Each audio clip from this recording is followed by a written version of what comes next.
you think God's vision for shalom is?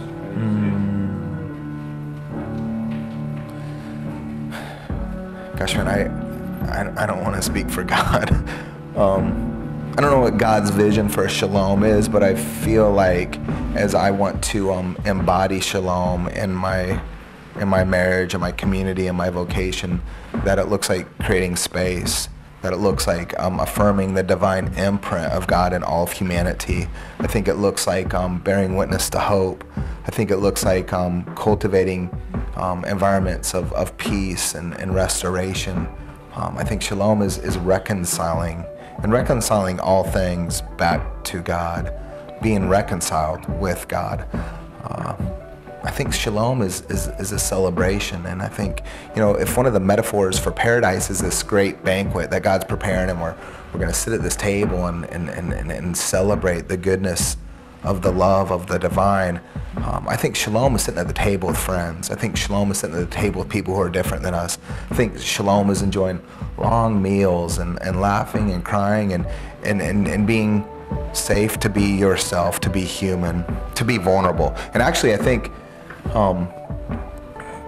that's also part of creating communities that are marked by peace and wholeness and shalom, that we could be vulnerable, right? I think there's a real significant difference between transparency and vulnerability, right?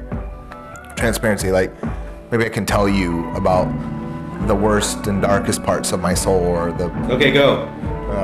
Or my biggest failures, or the most tragic mistakes I've made, the greatest disappointments that I limp forward with, because it's, the tragic failures of my past have to be the redemptive building blocks of my future, right? That's trite. That's how I cope. But sometimes I use transparency to keep people at a distance. Sometimes I use transparency to make people think I'm being vulnerable with them. But the word vulnerable comes from the Latin word for wound, and to be vulnerable is to be woundable. And I think in a lot of our relationships, we don't let people in that deep where they actually can hurt us. I think in a lot of our relationships and a lot of our friendships, we keep people at a safe enough distance with transparency, almost as if it's the matador's cape, right? Teasing the bull. But we don't really let them in. And the gift of vulnerability and community is that our humanity is accepted and loved, that it's embraced. Now, the truth is, I think in a lot of our communities, when we do create spaces for vulnerability, one of the surprising gifts, one of the gifts that we receive when we stay, and especially when we stay when it gets hard, is the possibility of betrayal.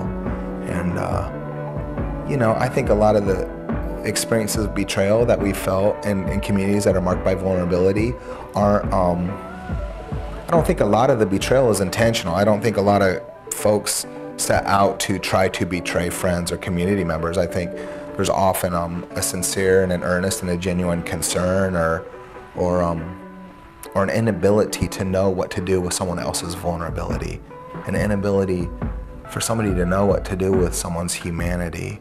And when we don't love ourselves well, we don't know how to love each other well. And so the best part of our humanity and the worst part of our humanity collides. And I think in our experiences, in our sad and tragic experiences of betrayal, that's what we risk. That's what we risk when we're being vulnerable. I love to reflect on the relationship between Christ and Judas, because we look at that as a metric for success. Not Judas's response to the discipleship or the investment or the love of Jesus, but Jesus's option, Jesus's commitment, Jesus's fidelity to the one who betrayed him as the invitation, as the metric of success. That love loves even when it doesn't receive it in return. Love gives of itself even when it receives violence. Love is it's offered selflessly and freely, and so I think shalom looks like that. I think shalom is marked by love, and I think to create communities that are vulnerable, that's what we want. But I also think there's a lot of risk in that. but the risk is the gift, and the unlikely gifts of community aren't always the gifts that we want.